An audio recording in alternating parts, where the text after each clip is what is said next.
Hi guys, welcome back to Minecraft. I think we're gonna continue, well, doing what we were doing before and hopefully complete this structure. I really don't know what this is gonna look like in the end.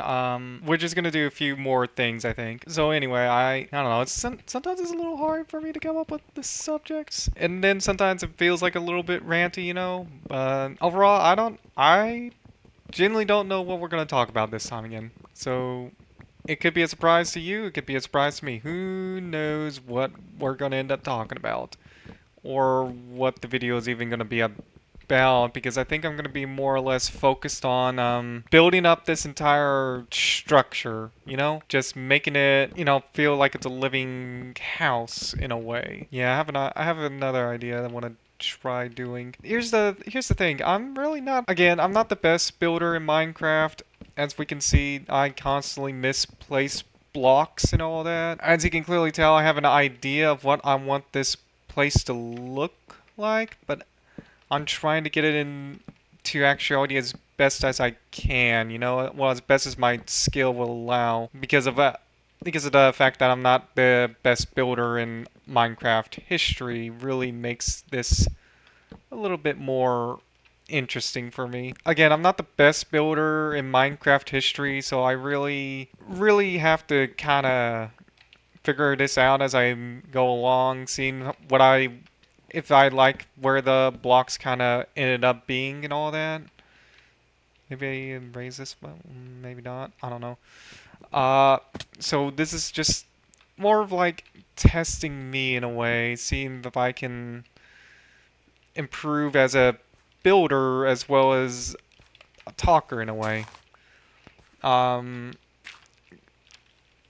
I'm not the best when it comes to a lot of things out there. I prefer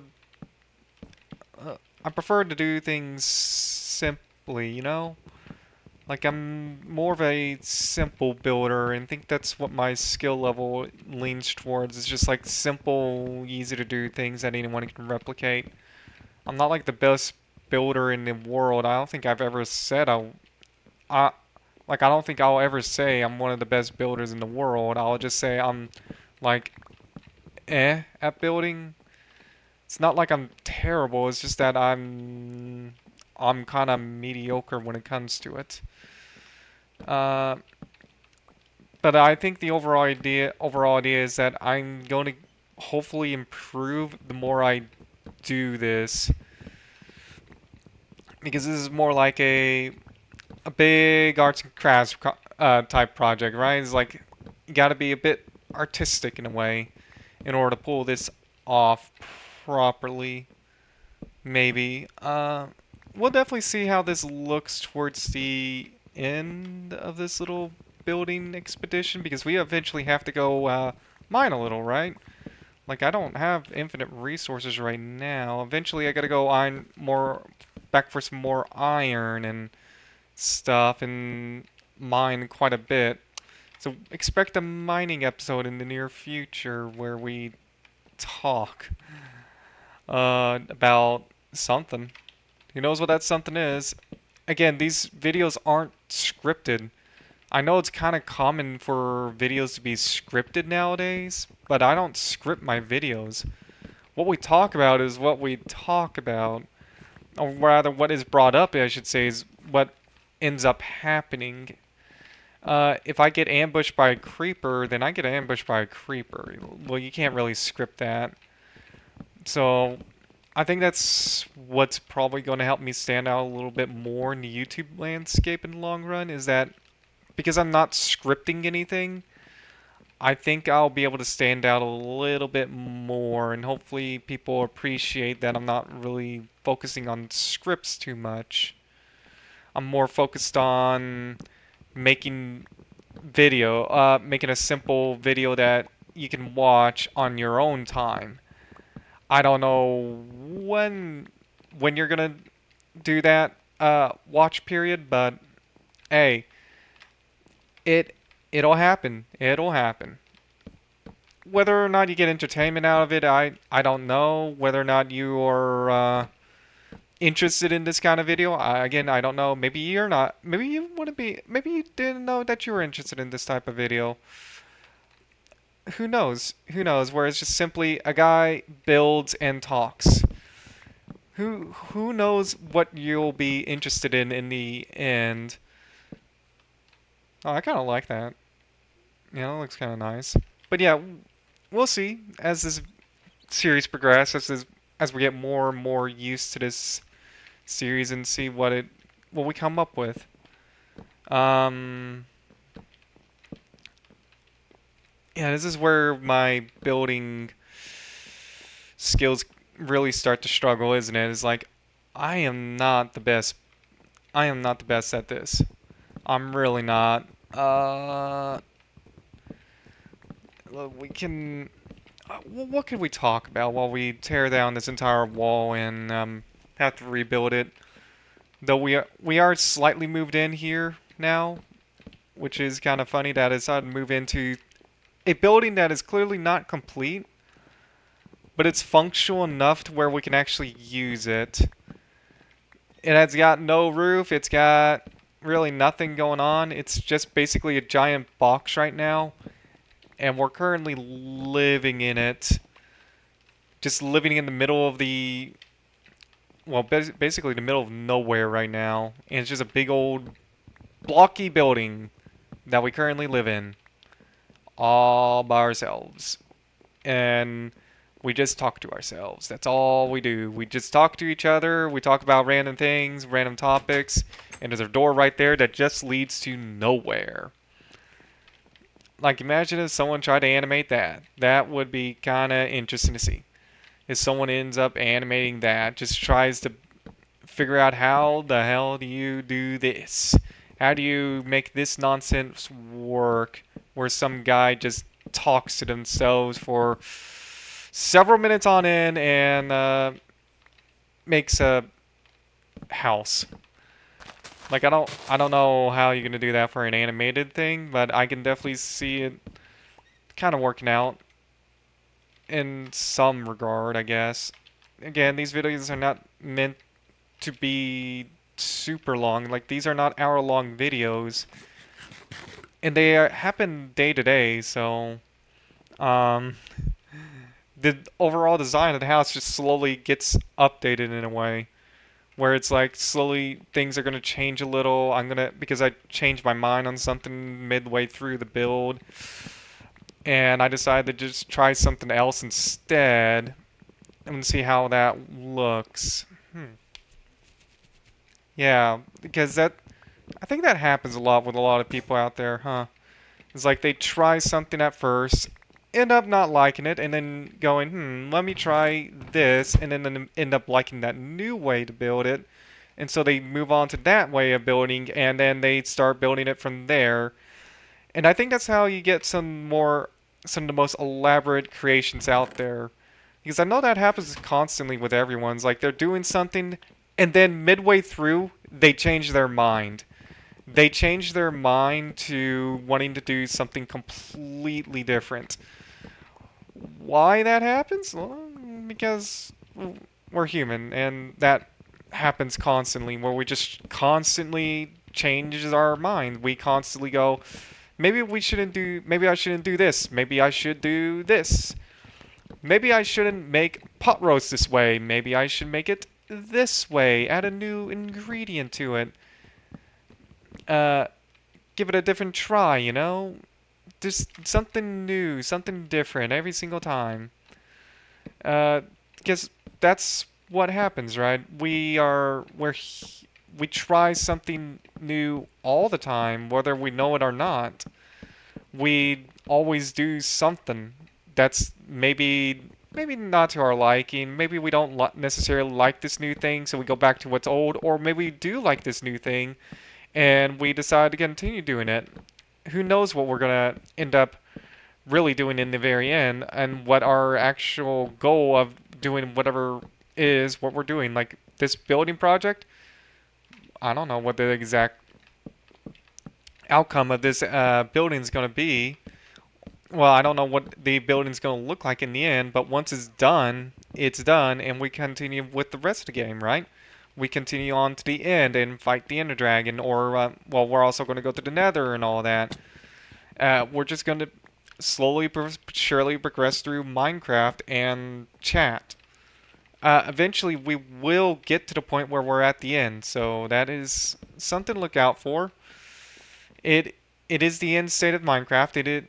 It is where sadly there is not much else to do unless it's like the newer versions of Minecraft. But since this is 1.8, we're not we're not gonna have to worry too much about the end. We're just playing 1.8, well 1.8.9 when pre-combat update because I don't like the combat update. That's something I don't like about Minecraft. I don't like the combat update. I never really liked it. It's always been a little iffy to me, and I think a lot of people are still mixed about the combat to this very day. I also find it kind of interesting that apparently Mojang did have plans to add that same combat that's currently in Plaguing Java Edition over to Bedrock. But when they found out that no one liked the Java combat, they decided not to add it. Instead, just proceeded with 1.8 combat, which is something I like about Java, is that I like that it's 1.8 combat just slowed down a little. It's definitely slowed down. I don't think anyone can deny that. It's a little bit slower than this. I think the swings are a little bit slower, and you don't get the AoE swords. I don't think axes out damage swords in that. I don't know. I haven't checked. But yeah, I think that I would rather play with this combat over 1.8.9 combat, if you know what I mean. Because I like this combat more. I like it more simply because it's easier to understand, it's easier to learn and all that, and anyone can spam click, obviously. It's not hard. It's not hard to spam click, right?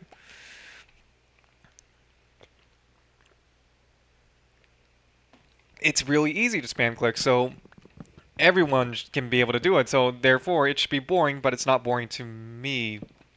To me, I like it because it's simple. You can always learn it, and it's always reliable. Like you don't necessarily need to reprogram it. You just need to make sure that anyone can learn it.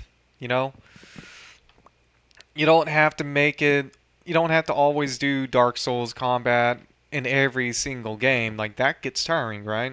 Like no one wants to constantly deal with a dodge system all the time. I know there's a lot of people out there that want every game to be Souls-like, but let's be honest, if every game's Souls-like, then what's the point of the Souls-like genre?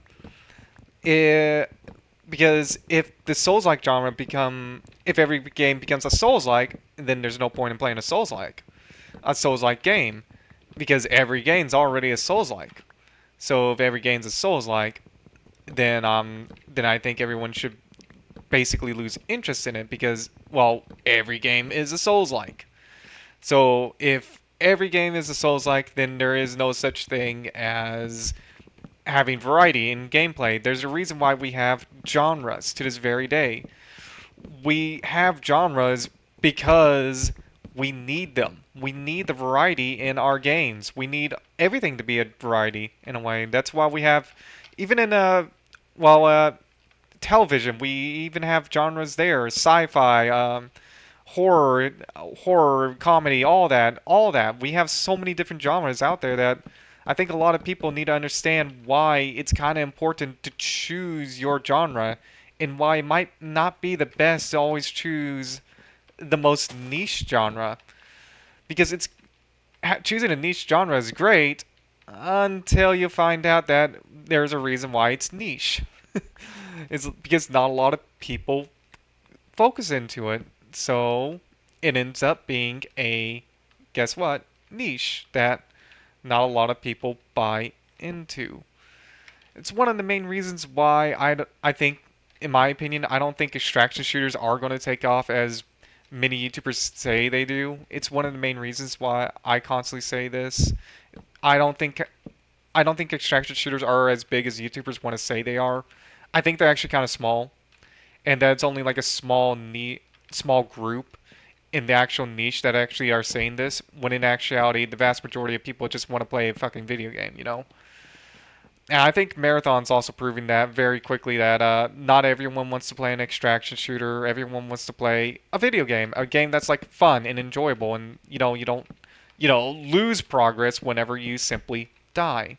Well, I guess I shouldn't say lose progress because every game makes it to where you lose progress when you die in some way, shape, or form. What I should say is lose something valuable, your hard-earned loot, which I I never understood that appeal. I never really liked the idea of uh, if I die, I lose everything I earned in the match. Why? What's the point in earning the loot then? And then there's the problem of seasonal resets. That's really the tipping point for me on why I don't really like extraction shooters. Is the is the fact that seasonal resets, in my opinion, kind of dumb. I don't really like them. Like I saw it in Skull and Bones, and when I saw it, I only went, "Well, what's the point in grinding for all of this if it's just gonna get reset in like 3 months?"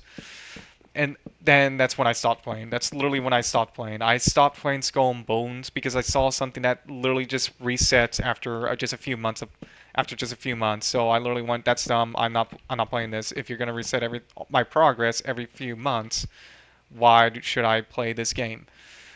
Like that's the question I'm currently asking is if my progress is going to get reset every few months, why am I playing this game? What's the point?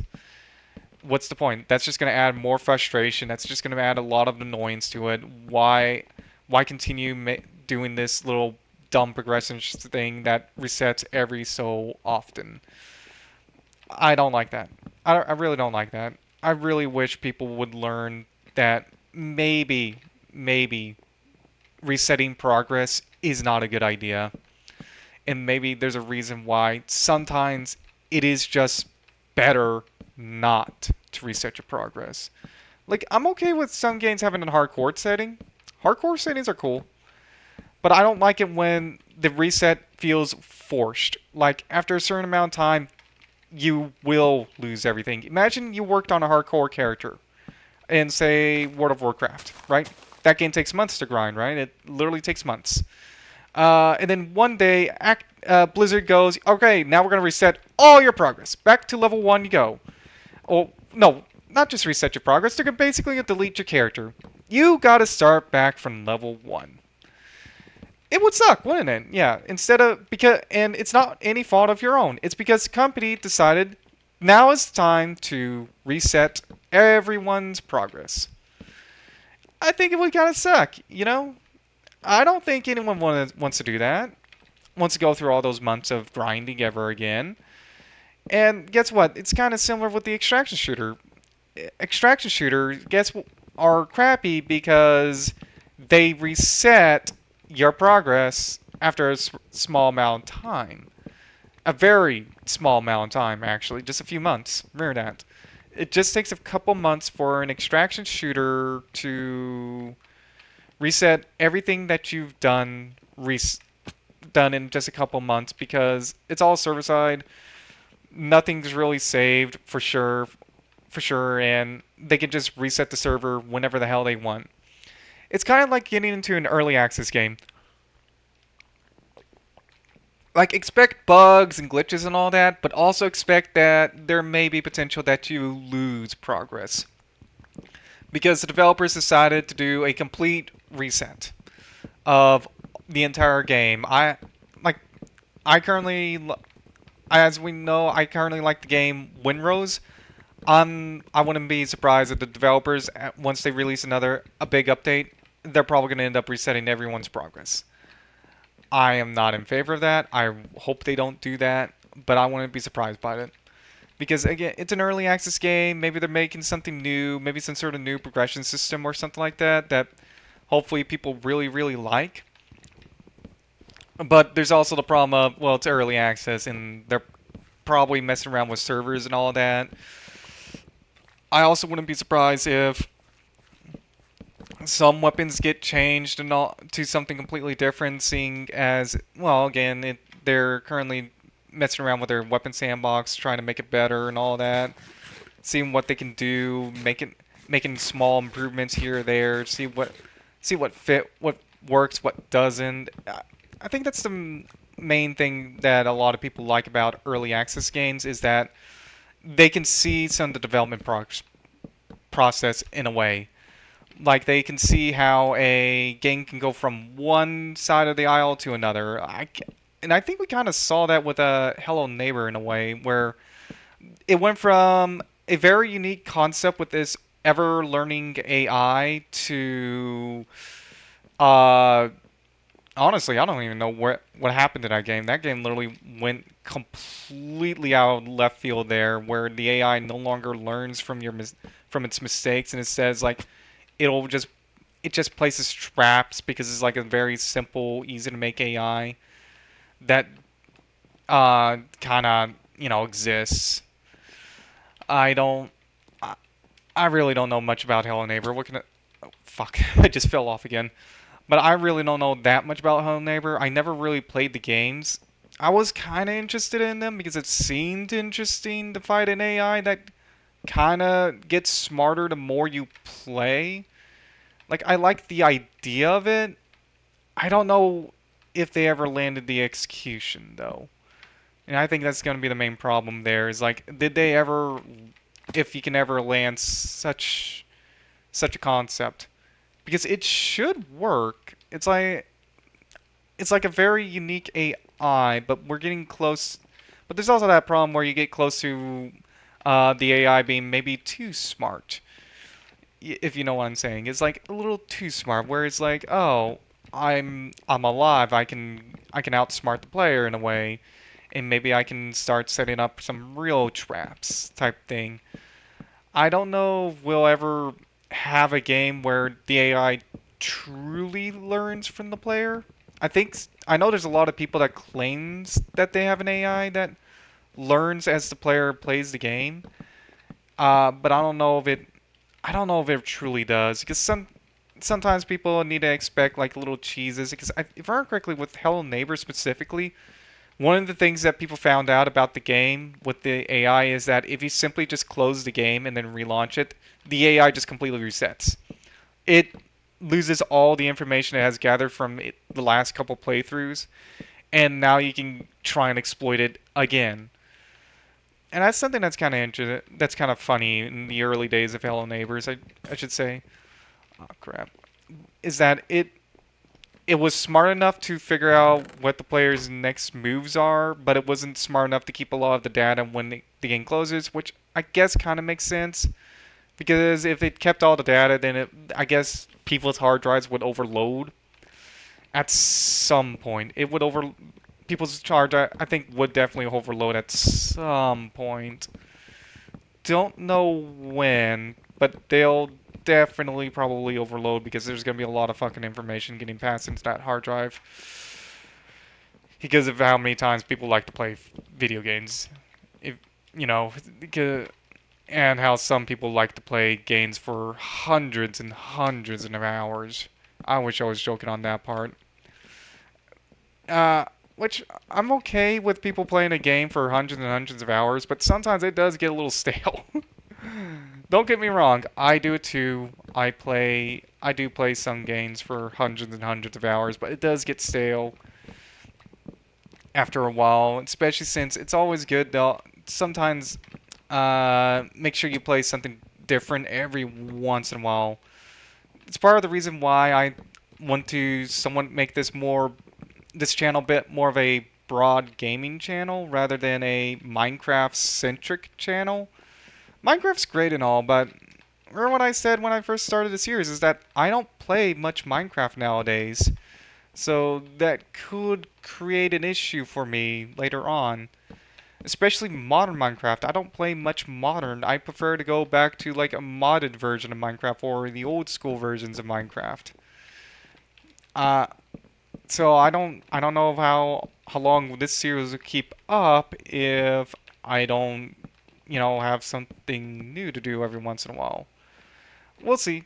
We'll see. But again, I'd rather not be like a Minecraft craft centric channel because with that it there comes a stigma as per usual with Minecraft because Minecraft is widely regarded as a quote unquote kids property. Even though I see plenty of Minecraft YouTubers out there kind of curse and cuss and all that, and I'm no different from them. Let's be honest here. I'm no different. If you're a child watching this, don't. Get out of here now. This is not for you. This channel is not for you. This channel is for people who are around my age, I guess. Uh, at that age, I'm not going to tell because obvious reasons. But I'm not going to tell people how old I am. I'm not going to do that. Why would I do that? But yeah, I don't expect too many kids to watch this channel anyway, so fuck it. I'm gonna say whatever I want, whenever I want. If parents get mad at me, I'm just gonna go whatever. I don't care. Your child shouldn't even be watching this channel. Why is your child watching this channel? Hmm. That's what I would be saying. That's what I would say to the parent if they get mad at me. I'm gonna say, first off, I never intended the channel to be for children. So the fact that the child is watching this channel, um, more has to do with you not really paying attention to what the child is doing because you're the parent. I'm not the parent. I'm the dude on YouTube. I am not here to take care of children. I am here to make videos. That's literally what I'm doing with this channel.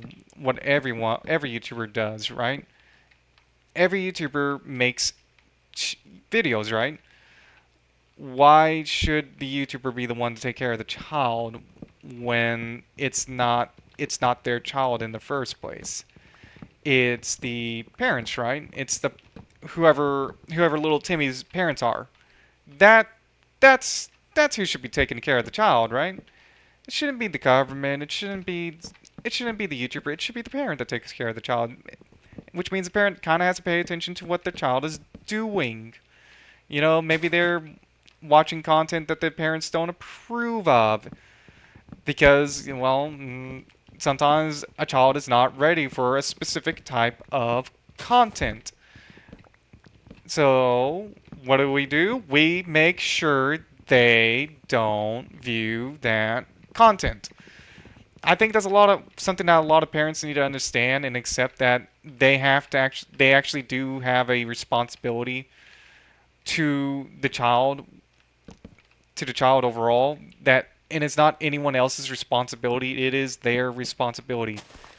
They chose to make the child. They chose to uh, go to bed with one another and have some sleepy time sex and create a child.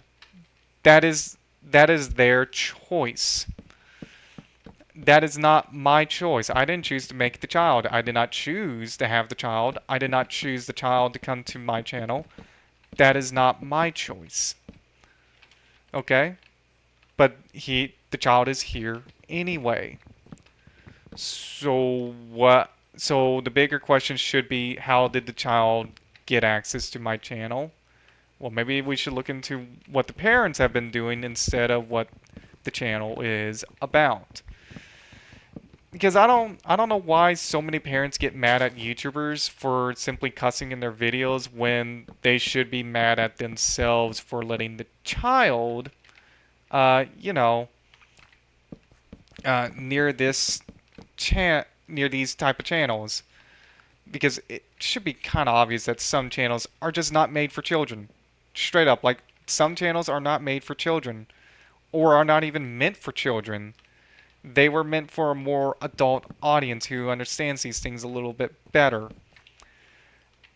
Uh, a channel, if a channel is not made for a child, it's up to you, the parent, to come in and stop the child from watching that channel. If you, the parent, end up letting the child continue watching that channel, well, first off, you're spoiling the child. Second off, what the fuck is wrong with you? They shouldn't be watching this channel in the first place. Like, come on, look, I just cussed right there. Do you think this channel is for children? No. Don't come at me. Don't get mad at me. I am simply saying what I'm saying. What I think is more of a truth than anything else. God damn, did I plant any trees? Oh, oops. But yeah, I think I'm gonna plant some more trees, and then I think we're gonna end the video here after that nice little discussion about I guess child safety? I don't know. What was that about anyway? Because honestly, it's not my job to take care of children. I'm not a daycare attendant or anything like that. My entire channel is not meant to be a daycare. Hmm. Yeah, I'd be very concerned if a 3-year-old is watching this channel. Like, very concerned. Uh, and you should too. You should be too, because if a 3-year-old's watching this channel, get him off this channel now. Get him, I don't know, Dora the Explorer or something. Give them Nickelodeon for a bit, and maybe they'll eventually stop crying. Because at least I hope they stop crying after watching something on actual TV. Maybe go let them play outside. Oh, I guess it's 3, so they wouldn't be able to do much. I don't know. Just make them watch a bit of TV that's like kid appropriate. There's plenty of TV channels out there that's like super child appropriate, so it should be easy to do. Hopefully they can figure that out. If not, just I don't know, get Disney Plus and put I don't that's something on your choice. I really don't know. I don't really watch kids properties anymore all that much. Anyway, well, actually, I really am not anyway. Though I know that there are a few adults out there that do watch kids property, and it's kind of disturbing in a way that some adults watch kids properties. Though I think sometimes it is with their own child, so that's fine. But then there's the adults that just kind of do it and watch a child's cartoon for some reason. I don't get it. Like, I really don't. Now, I do watch the occasional cartoon, but it's like, you know, it's like whatever. It's just one cartoon every once in a while. It's nothing insane like that. It's not like I'm going out of my way to watch, let's say, Mickey Mouse Clubhouse or something like that. I'm like literally just going out, let's watch, fuck, I don't know, Superman. An old school Superman cartoon or something like that. That's what I typically would watch.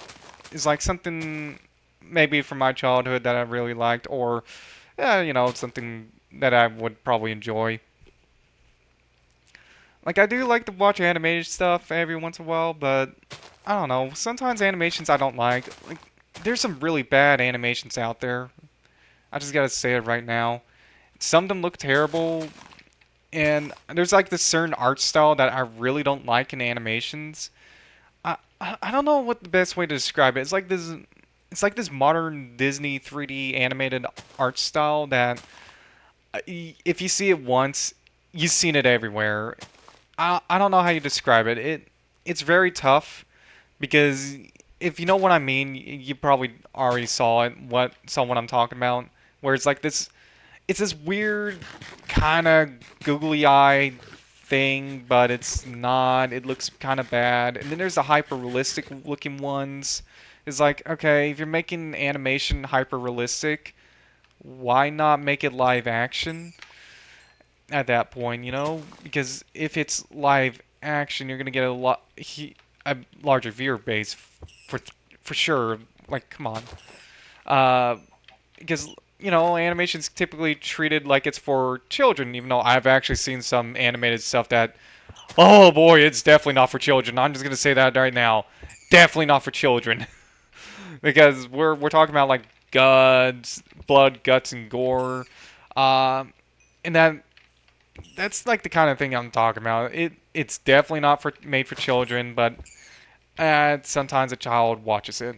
And then there's, you know, anime, which people, well, they see like a few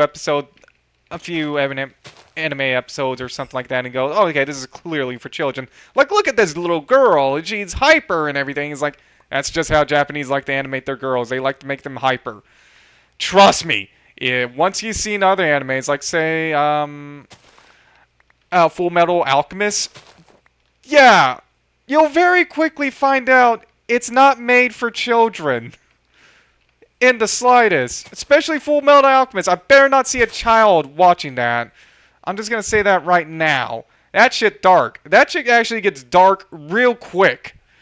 I wish I was joking, but no, it's like fourth or fifth episode or something like that, and it goes down like missing all my sword hits, but it goes down it goes pretty deep. I wouldn't be surprised if people just don't pay attention to what their child is watching when they should.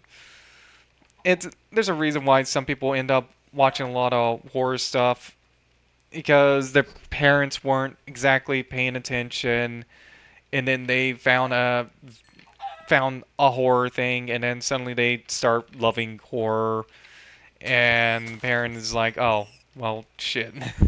Now that is a problem I gotta deal with. Hopefully, it doesn't become Jason Voorhees and start trying to murder me, which they won't. Trust me, they won't. They won't.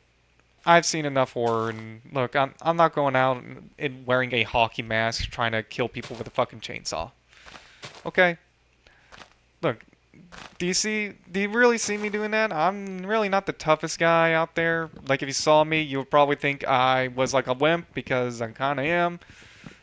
You would think I would be able to get pushed over pretty easily, which most likely true. So yeah, I'm not the toughest guy out there. So there's that. I don't know. It's like some people need to learn, you know. Some people need to learn. Some people need to understand that, you know, just because it's like animated, it doesn't necessarily mean it's a child property. No, I definitely was one of those people that was like, when they were growing up, I wanted to stop watching animation because it's like, oh, animation's for kids. Clearly, I don't want to be a kid. I want to be adult type thing.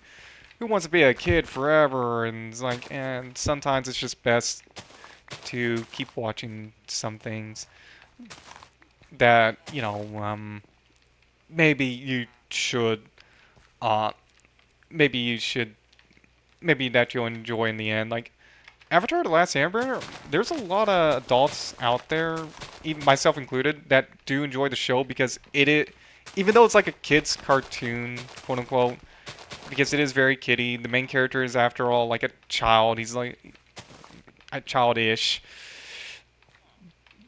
Physical age is a child. Mentally is a child. Actual age, not a child, but he is a child. Like, he acts like a child. He looks like a child and everything. And I guess that's what happens when you get stuck in an iceberg for 100 years. Well, all sorts of things happens, I guess. Why make him a child? I don't know. I don't know why Aang was a child. I guess they decided to do that. Oh, I guess it's because it was on Nickelodeon. Nickelodeon does more focus on more kids-related content than anything else. So, even though that show, funnily enough, touches on some pretty heavy topics like genocide and stuff like that. So yeah, it's kind of interesting to think about that a kids show touches on, you know, more, let's say, adult topics, and it does get a little on the dark side at some points where, like, oh, yeah, we're gonna murder a few people or kill a character in a kind of a brutal way. You know, it's kind of interesting, you know. It's just how animation ends up being like that. Whereas, like, and sometimes it's a slow crawl. They slowly get to that point. It's like, oh yeah, they're getting there. They're getting there. Okay, yep, they reached it. They reached the apex point of, now the series has gone into this dark zone of, now they're just gonna off characters and now they're gonna kill people. Okay, cool. This is what the writers wanted. Great. Maybe my child shouldn't watch this. It always happens, you know.